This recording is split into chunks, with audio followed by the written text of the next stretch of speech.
lot has changed over the 40 years that Craig and I have been fly fishing for trout in Tasmania. We've gotten older, maybe a touch wiser, and we've just about worked our way through all the essential Tasmanian trout literature. But in 40 years, while the climate might have shifted, the weather hasn't. Snow in February. Following a white Christmas in Tasmania's highlands in 2025, it felt like the seasons had lost the plot entirely.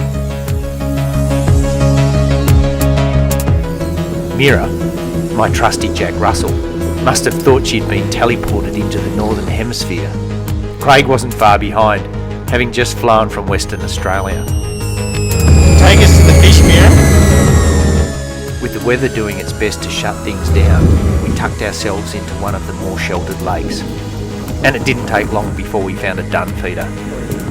But it also didn't take long before the cold got the better of us. So we made the only sensible call.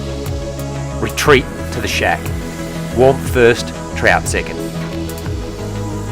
The next weather window gave us a chance. We headed into the Western Lakes. It might take another 40 years. We might just get those breathable Sims waders. Still cool, but finally, Polaroiding conditions. Proper opportunity. Craig scanning. There. Here's a cruiser. Now the problem. The alpine shrubbery presented a backcast full of consequences. But Craig threaded it through. He dropped the fly just ahead and let the fish do the rest. Before the trip we made an agreement. One fly. Simple. At least until the fish told us otherwise. And naturally, we landed on the shaving brush fly. I can tie a shaving brush, but mine, they tend to sink on the first cast. I've tried lighter builds, no wire, all the tricks, didn't matter. Same result. But we'd used Matt Daniels' shaving brushes before, and these things, they're weapons grade. They float properly, they sit right, and trout absolutely love them. After a quiet mention about the upcoming trip, and a bit of well-placed suggestion, Matt offered to tie us a few. We hesitated, briefly, and then accepted immediately.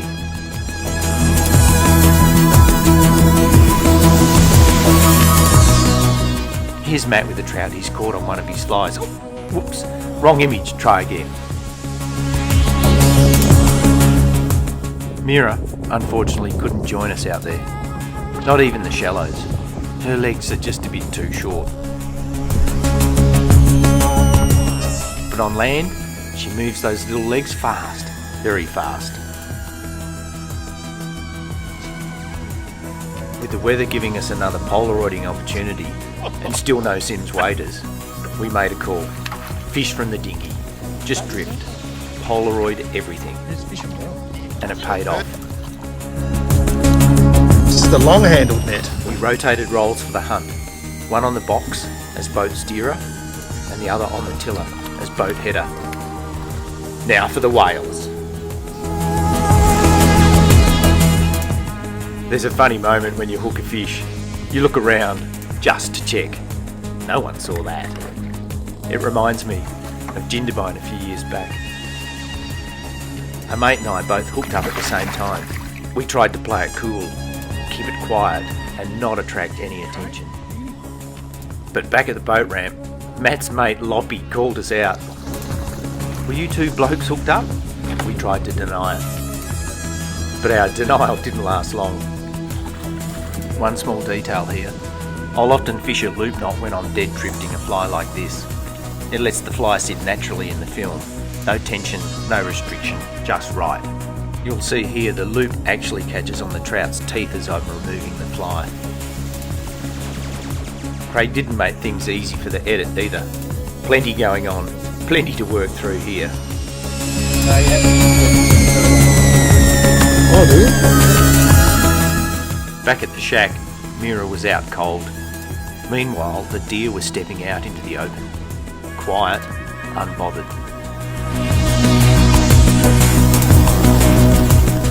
And later on, the resident possum made its appearance, like clockwork. Mira was feeling the cold and she decided a Bunnings basket was exactly where she belonged.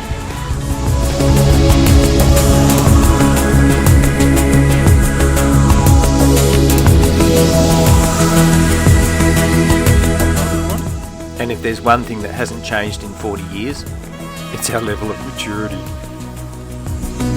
I stepped in Ian's poo.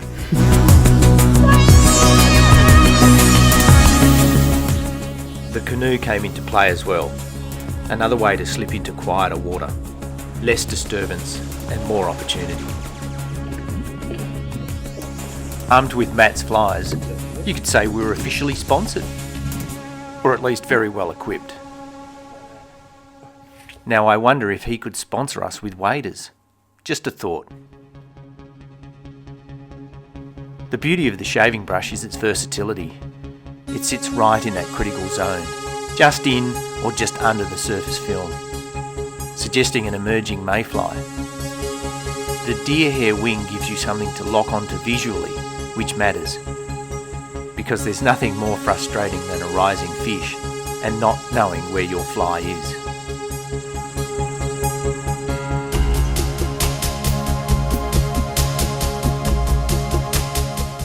You don't land them all, especially not these rainbows. Fit, fast, unforgiving and snaggy water.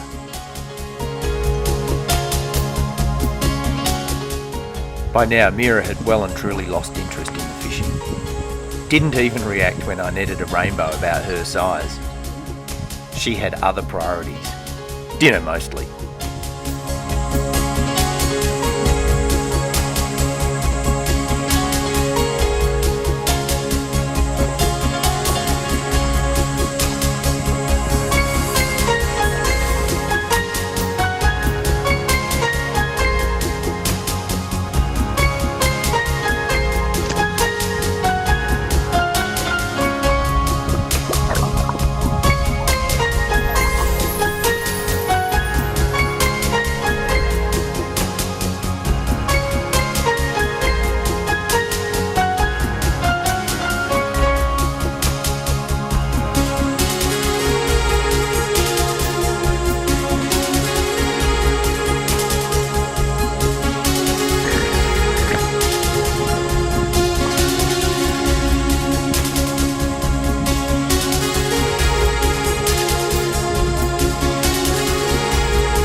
Warm weather, the tiger snakes are pretty active around lake margins and marshes.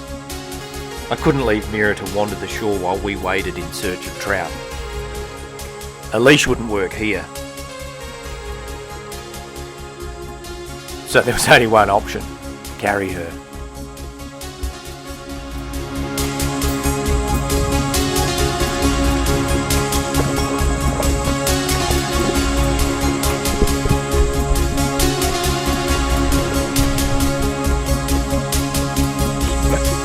Bite to the fly, do you? We're just holding the dry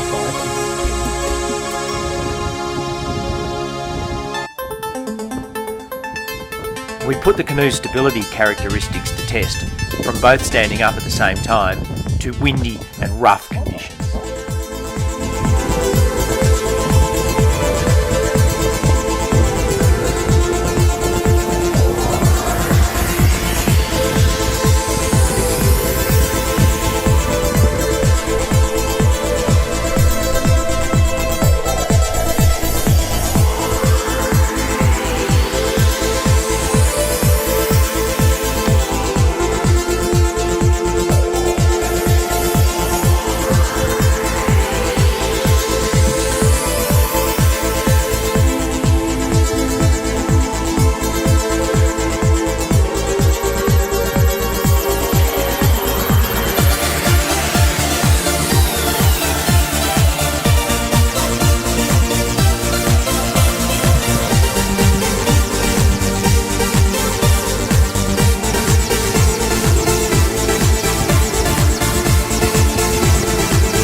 This is what keeps you coming back. Spotting a fish, watching its path, placing the fly, and then seeing it. Notice, inspect, and decide, and eat. That moment, when everything lines up, is hard to beat in stillwater fly fishing. And in the Western Lakes, where the numbers aren't high, every fish matters. Every opportunity counts. So when this happened, Craig and I both intercepting cruising fish at almost the exact same moment. That's not just good fishing. That's a hover of trout.